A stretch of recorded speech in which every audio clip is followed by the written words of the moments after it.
这种老年人中其实很常见。这种虚是什么呢？心肺虚。哦，心肺虚的这个老年人，你会发现很多老年人有这个困扰，就是什么呢？脚肿、腿肿。每天一到下午的时候呢，那个脚踝和上面那一节的小腿呢，就是肿起来的。对。啊，有的人穿袜子，它勒出一个很深的印儿。啊，有的人小腿都有点亮的那种感觉，每天都肿。一睡觉一躺下他就想咳，他老是觉得平躺很难受。他要把整个震得高垫起来，对。有的人还那个有带有泡沫的痰呢，那就是比较严重的了。然后有的人还觉得那个心力不足啊，有一种心悸的感觉。这种脚又肿又喜欢就经常虚咳的这种老年人，就适合用豌豆这个方子。这个方子呢很妙，就是洗脚。用豌豆洗脚啊？对。那怎么洗？也是把它煮水吗？对的，把它煮水。我们一定要用干豌豆啊！你要用这个干的豌豆，一定是带皮的哈。带皮的干豌豆呢，我们要用1斤。1斤以后呢，我们弄一个大锅，把它放进去煮。1斤豌豆要加几斤水？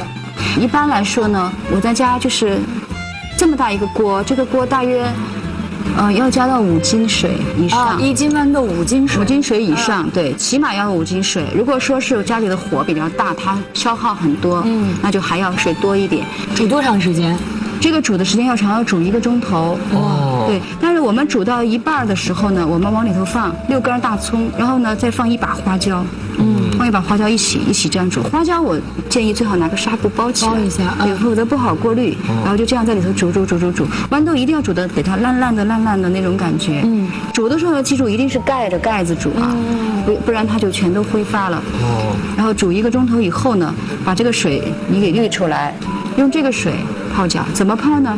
弄一个高一点的木桶，然后把这个水倒进去，把整个这个脚和小腿泡进去，最好是让它能够泡到膝盖。